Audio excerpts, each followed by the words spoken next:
सर्वप्रथम सर्व स्वामी भक्तांचे पुन्हा एकदा खूप खूप मनापासून स्वागत आहे। आजचा अनुभव हा खूप सुंदर आहे।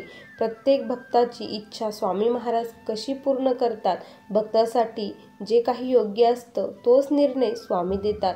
आजचा अनुभव खूप सुंदर आहे, त्यामुळे अगदी शेवटपर्यंत प्रत्येक स्वामी भक्ताने बघावा। चला तर मग वेळ न लावता ताईंच्या शब्दात आपण अनुभवाला सुरुवात करूया।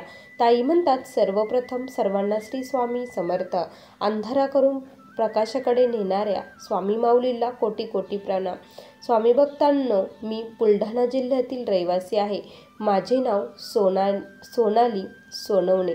आज मी माझ्या जीवनातील सर्वात मोठा अनुभव तुमच्यासोबत शेअर करत आहे। तसं बघितलं तर स्वामी सेवेत आल्यापासून छोटे मोठे असंख्य अनुभव स्वामींनी मला दिले आहे। मी लहानपणापासूनच स्वामींच्या सेवेमध्ये आहे। आमच्या घरात सर्वजण स्वामीमय वातावरण होतं। माझी आई वडील हे स्वामींची खूप सेवा करत असायचे, त्यामुळे बालपणात आमच्यावरती स्वामींचे संस्कार झाले। स्वामींचे हृदयामध्ये एक श्रद्धास्थान निर्माण तेव्हाच झाले होते। त्यानंतर माझे लग्न झाले। लग्न झाल्यानंतर माझ्या इकडला परिवार हो पूर्णपणे नास्तिक होता, पण स्वामींची लीला असते की जिथे आस्तिक असतात तिथे तुम्हाला करायला काही प्रॉब्लेम नसतो, पण एका नास्तिकाला जर आस्तिक बनवले तर ते खूप मोठं पुण्य असतं आणि माझ्या वाट्याला स्वामींनी तेच दिलं होतं। आता माझ्यापुढे खूप मोठी परीक्षा होती की या सर्व नास्तिकांना आस्तिक बनवायचं होतं। मी केंद्राप्रमाणे आमच्या घरी स्वामींचं सर्व काही देवघर देवारा केलेला होता आणि माझी सेवाही सुरू होती। सासूबाई मला प्रचंड त्रास द्यायच्या, खूप बोलायच्या की काय सारखी देवापुढे बसत असते, सारखी देवापुढे बसते आणि तिथे काहीतरी करत असते, हिचं कामामध्ये लक्ष नसतं, असे माझे नवऱ्याचेही कान भरायचे आणि मला खूप टॉर्चर करायचे। कितीही सासूरवाद झाला, काही झाला तरी मी स्वामींना कधीही सोडले नाही। मुखामध्ये फक्त स्वामींचं नाव असायचं। स्वामी काय आहे ते तुम्ही बघून घ्या, असं स्वामींना मी म्हणत असायची, कारण माझ्यापुढे ही परीक्षा आहे हे मला माहीत होतं। मी रोज घरच्यांना तारक मंत्राचं तीर्थ, त्यानंतर जी विभूती सेवा करताना पडायची, स्वामी चरित्र वाचताना ती त्यांच्या खाण्यापिण्यात देत असायची, पण त्यांच्यावरती काही एक फरक होत नसायचा। आहे तसंच व्हायचं। मी तारक मंत्र घरात लावला तरी त्यांना खूप त्रास व्हायचा। तो अगोदर बंद कर असं म्हणायचे, त्यावेळेस खूप त्रास व्हायचा आणि मला नॉनव्हेज देखील त्यांच्यासाठी करून द्यावं लागत असायचं। मी नॉनव्हेज करून देखील सेवा करत असायची। स्वामींनी कधीच सांगितलं नाही की तुम्ही नॉनव्हेज करून नका देऊ, खाऊ नका असं सांगितलं, पण करून द्यायला काहीच हरकत नाही। घरामध्ये भांडणं करून जर तुम्ही स्वामी सेवा करत असाल तर त्याचा काही एक उपयोग नाही। मला हे माहीत होतं, त्यामुळे मी त्यांना कधीच अडवलं नाही। तुम्हाला जे करायचं ते करा आणि मला जे करायचं ते मी करणार, असं मी त्यांना अगोदरच सांगितलं होतं।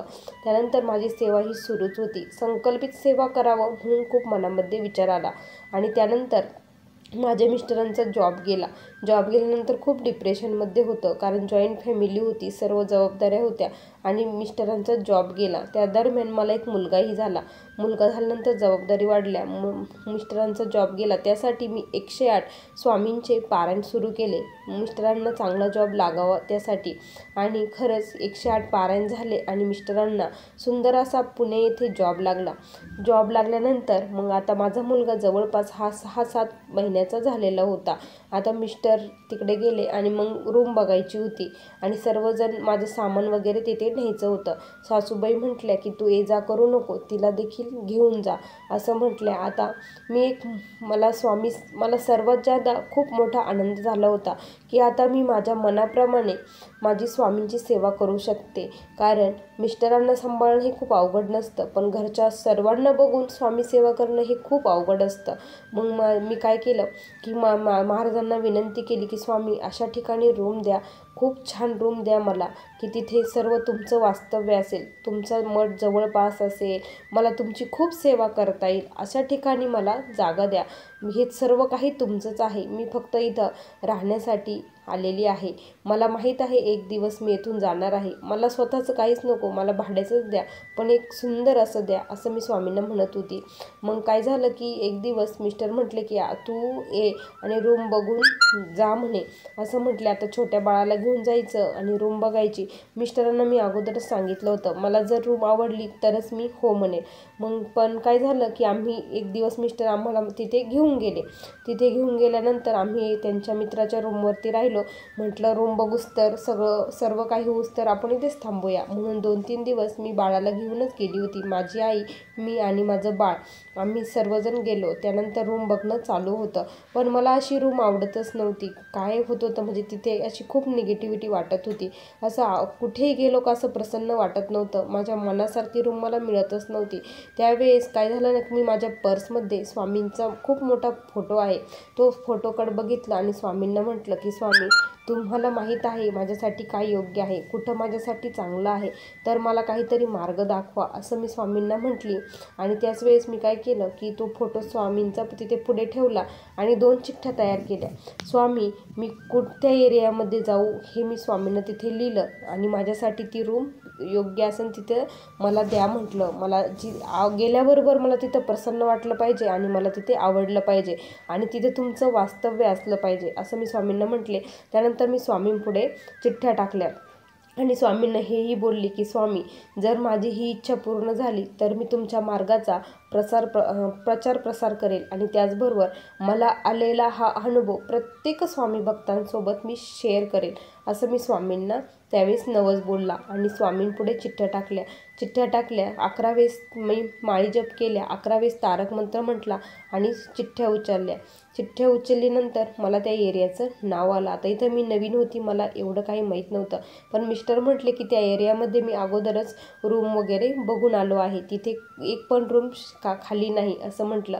पण म्हटलं महाराजांचा आदेश झाला आहे, स्वामींनी सांगितलं आहे, म्हणजे तिथे नक्की माझ्यासाठी चांगली रूम असणार आहे, असं मी मिस्टरांच्या खूप मागे लागले. मिस्टर म्हटले काही बावळसारखं करते म्हणे, काही पण मनाने विचारते आणि काही पण करते, असं कुठं होत असतं का, असं मिस्टर बोलले. तर मी म्हटलं नाही, हे खरं आहे, मला घेऊन चला तुम्ही, असं मी त्यांना म्हटले. आणि मग मिस्टर मला घेऊन पुन्हा तिथे गेले. मग बाळ मी घरीच ठेवलं होतं. आईला म्हटलं तू थांब, आम्ही लगेच रूम बघून लवकर येतो म्हटलं. मग तिथे खूप चौकशी केली तर तिथे कुठेच रूम खाली नव्हते. सर्व काही रूम ते म्हटले रूम खालीच नाही म्हणे. इथे एरिया तर मला खूप आवडला होता आणि त्यांना विचारलं की ते काही स्वामी केंद्र वगैरे आहे का, तर त्या काकू म्हटल्या हो, पाठीमागेच या बिल्डिंगच्या पाठीमागेच स्वामींचं खूप मोठं केंद्र आहे. त्या जेव्हा असं म्हटलं ना, तेव्हा मला इतका आनंद झाला. म्हटलं काही हो, आता आम्हाला इथे रूम ही मिळालीच पाहिजे आणि स्वामींची इच्छा आहे, स्वामींनी सांगितलं आहे इथं आहे म्हणजे इथे असणारच. मी प्रत्येक ठिकाणी तिथे विचारू लागले. तर एक ताई म्हटल्या की नाही, इथे रूम नाही. तर मग आम्ही खूप निराश होऊन तिथे माघारी जाण्यासाठी निघालो. त्यावेळेस ताई म्हटल्या की तुम्ही समोरच्या बिल्डिंगमध्ये विचारा, तिथे आत्ताच काल एक जण गेला आहे म्हणे, तिथं ती रूम खाली झालेली आहे, तुम्हाला ती मिळाली तर बघा म्हणे. तर मी लगेच तिकडे गेलो. आम्ही ती रूम बघितली, इतकी छान रूम होती. आणि रूममध्ये बघितल्याबरोबर तिथे महाराजांचा खूप मोठा फोटो होता. म्हटलं बघा, आपल्या अगोदरच स्वामी इथे येऊन बसलेले आहे. मग मलाही खूप रूम आवडली, मिस्टरांना आवडली आणि जशी मला पाहिजे होती तशीच स्वामींच्या मठाजवळ रूम होती. त्यामुळे खूप छान वाटलं आणि स्वामींना म्हटलं की स्वामी, आज तुम्ही माझी इच्छा पूर्ण केली आणि मी तुम्हाला केलेला नवस आज मी फेडणार आहे. आणि आता मी जिथे केंद्रात जाते किंवा कुणीही सेवेकरी भेटतो तिथं मला आलेला हा अनुभव सांगते आणि स्वामींच्या मार्गाचा प्रसार करते. जे कोणी दुःखित पीडित आहे त्यांना स्वामी मार्ग सांगण्याचा मी प्रयत्न करते. तोडकी मोडकी सेवा जशी आहे तशी सांगण्याचा प्रयत्न करते. आणि विशेष म्हणजे मी सांगितलेला त्या भक्तांनी केल्यानंतर त्यांनाही देखील खूप छान छान अनुभव आले आहे. आज माझ्यामुळे म्हणजे स्वामींनी माझ्याकडून आज 10 ते 12 सेवेकरी हे घडून घेतले आहे आणि ते स्वामींचे खूप निस्सीम भक्त झाले आहे. यात मला खूप आनंद आहे. स्वामी कृपेने आज माझा संसार हा एकदम व्यवस्थित चाललो आहे. सर्व काही व्यवस्थित आहे, असा मला आलेला हा अनुभव होता. श्री स्वामी समर्थ. बघा स्वामी भक्तांनो, किती सुंदर अनुभव होता. तुम्हाला या ताईंचा अनुभव कसा वाटला नक्की कमेंटमध्ये कळवा. पुन्हा भेटूया अशा सुंदर अनुभवासोबत. तोपर्यंत सर्वांना श्री स्वामी समर्थ. जय जय स्वामी समर्थ. श्री गुरुदेव दत्त.